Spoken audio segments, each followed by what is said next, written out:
بسم اللہ الرحمن الرحیم۔ اب ہم پڑھتے ہیں افعال عاملہ کی چوتھی قسم کو۔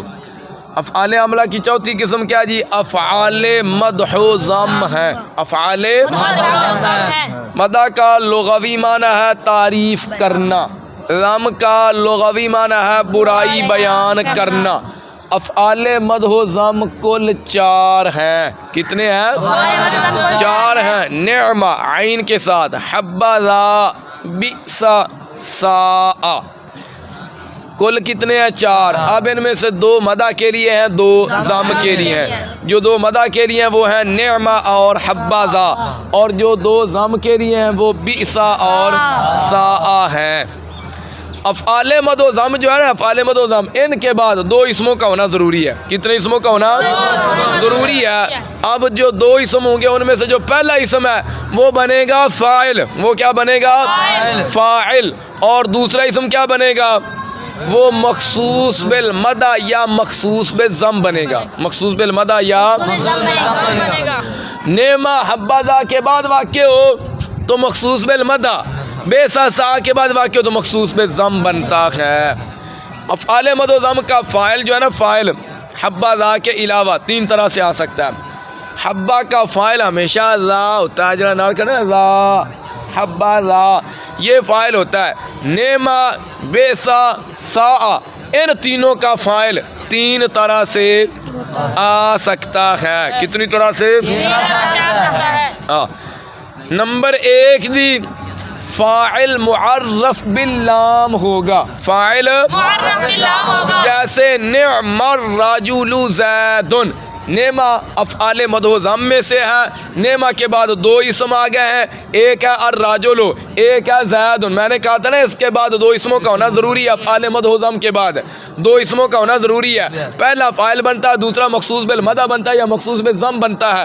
اگر افعال نعمہ حبذا کے بعد ہو تو دوسرا اسم مخصوص بالمدح بنتا ہے، اگر بئس ساء کے بعد ہو تو دوسرا اسم مخصوص بالذم بنتا ہے۔ نعم الرجل زید، پھر میں نے کہا ان کا فاعل 3 طرح سے آ سکتا ہے حبذا کے علاوہ۔ حبہ کا فاعل تو ہمیشہ ذا ہوگا۔ نعمہ، بئس، ساء کا جو فاعل ہے وہ 3 طرح سے آ سکتا ہے۔ نمبر 1 فاعل معرف باللام ہوگا، جیسے نعم الرجل زید۔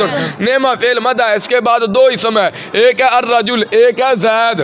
ایک ہے الرجل، ایک ہے الرجل بنے گا فاعل، تو زید بنے گا مخصوص بالمدح، مخصوص تو نعم الرجل زید میں نعمہ کا جو فاعل ہے وہ معرف باللام ہے، وہ الرجل الف لام کے ساتھ ہے کہ نہیں۔ نمبر 2 فاعل معرف باللام کی طرف مضاف ہوگا۔ فاعل جیسے نعم صاحب القوم زید، یعنی فاعل معرف باللام تو نہیں ہوگا لیکن معرف باللام جو ہے نا اس کی طرف مضاف ہوگا۔ نعم افعال مدح و ذم میں سے ہے، اس کے بعد آ گیا صاحب القوم زید۔ معرفہ سے پہلے یاد رکھنا، جہاں کہیں بھی ناکرہ آ جائے، ناکرہ معرفہ کی طرف مضاف ہوتا ہے۔ صاحب یہ ناکرہ ہے، القوم یہ معرفہ ہے۔ وہ یہ میں ہے کہ نہیں؟ القوم معرف باللام ہے، معرفہ کی ذات اقسام میں سے ہے کہ نہیں؟ تو القوم یہ معرف باللام ہے، صاحب یہ ناکرہ ہے، تو ناکرہ معرفہ کی طرف کیا ہو گیا؟ مضاف ہو گیا۔ تو ہم پڑھ رہے ہیں نعمہ، بئس، ساء کا فاعل 3 طرح سے آ سکتا ہے۔ تو پہلا تھا معرف باللام، دوسرا معرف باللام کی طرف مضاف ہو۔ نعمہ صاحب القوم میں صاحب جو ہے یہ نعمہ کا فاعل ہے اور یہ معرف باللام کی طرف مضاف ہے، یہ بن گیا اس کا فاعل۔ زید یہ مخصوص بالمدح، مخصوص بالمدح بن گیا، ٹھیک ہے۔ نمبر 3 فاعل جو ہے نا، فاعل وہ ضمیر مبہم ہوگا، ضمیر جس کا ابہام ناکرہ منصوبہ سے دور کیا گیا ہوگا، جس کا ابہام دیکھیں بھائی، جیسے نعم رجلن زید، نعم، اب یہاں پر نعمہ کا جو فاعل ہے وہ ہوا ضمیر ہے جو اس کے اندر ہے، بعد میں رجلن جو ہے یہ تمییز ہے، ممیز تمییز مل کر نعمہ کا فاعل ہے۔ زید جو ہے بعد میں آیا نا، زیدن یہ ہے مخصوص بالمدح۔ تو نعمہ کے بعد ادھر کتنے اسم ہیں؟ 2 ہی ہے نا، رجلن اور زیدن۔ اتنی بات سمجھ میں آ گئی؟ اس کی اب ترکیب کیا کریں گے بھی ہم؟ نعم الرجل زید کی ترکیب بالکل آسان ہے. نعم فعل از افعال مدح، الرجل فاعل ہے، زید جو ہے یہ مخصوص بالمدح ہے، فعل اپنے فاعل اور مخصوص بالمدح سے مل کر جملہ فعلیہ انشائیہ ہوا. شرح میت کے اندر اور بھی ترکیبیں ہیں، وہ شرح میت میں آپ کو پڑھاؤں گا.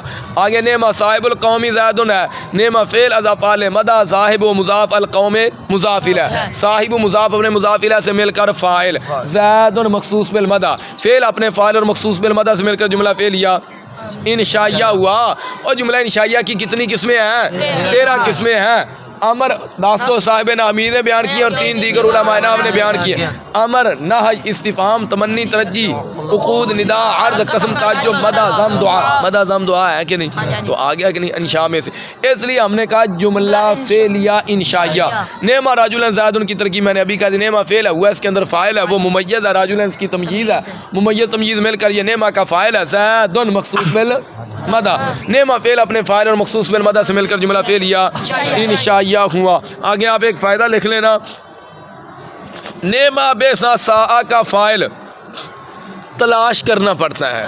نعمہ بے سا کا فاعل تلاش کرنا پڑتا ہے.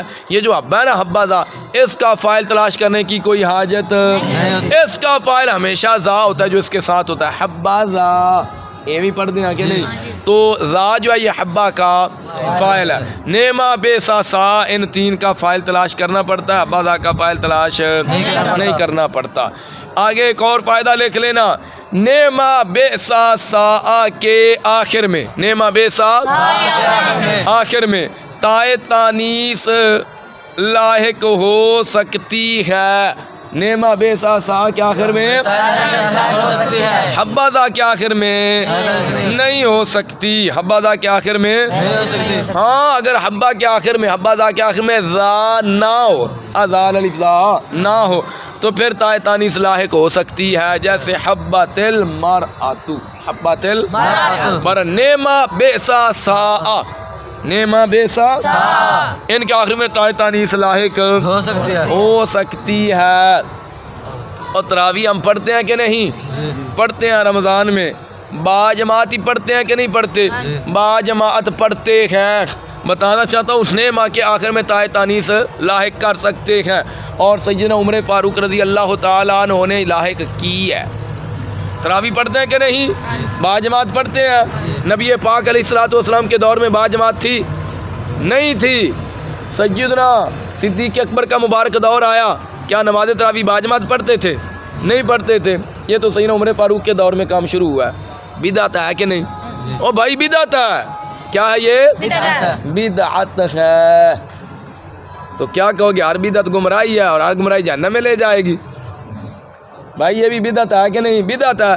نبی پاک علیہ الصلوۃ والسلام کے دور مبارک میں ایسا نہیں ہوتا تھا. سیدنا صدیق اکبر کا مبارک دور گزرا، ایسا نہیں ہوتا تھا. سیدنا عمر فاروق کے دور میں یہ معاملہ شروع ہوا تو آپ نے با جماعت نماز تراویح کا اہتمام فرمایا. اور جب آپ نے نبی پاک علیہ الصلوۃ والسلام کے تمام غلاموں کو نماز تراویح با جماعت پڑھتے ہوئے دیکھا تو آپ نے پتہ ہے کیا فرمایا؟ فرمایا نعمت البدعۃ ھذہ، نعمت البدعۃ ھذہ. نعمت افعال مدح میں سے ہے، اس کے بعد 2 اسم ہے، البدعہ اور ھذہ. البدعہ یہ فاعل ہے، ھذہ یہ مخصوص بالمدح ہے. نعمت فعل اپنے فاعل مخصوص بالمدح سے مل کر جملہ فعلیہ. آپ نے فرمایا نعمت البدعۃ ھذہ، یہ کتنی اچھی بدعت ہے، یہ کتنی اچھی بدعت ہے. پتہ یہ چلا ہر بدعت گمراہی نہیں، وہ بدعت گمراہی ہوتی ہے جس کا قرآن و سنت سے ٹکراؤ ہو.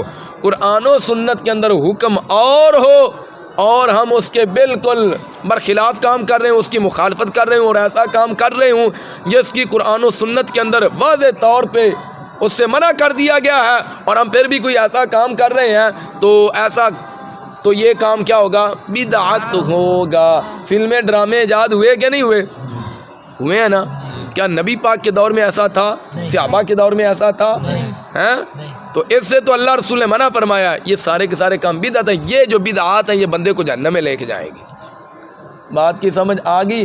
وہ بدعات جن کا قرآن و سنت سے ٹکراؤ نہیں، قرآن و سنت کے اندر اس کا کوئی حکم نہیں ملتا اور ہیں وہ بالکل ٹھیک، تو اس کا کرنا کیا ہوتا ہے؟ اچھا ہوتا ہے۔ اور بدعت دو طرح کی ہوتی ہے، ایک بدعت حسنہ ہوتی ہے، ایک بدعت سیئہ ہوتی ہے۔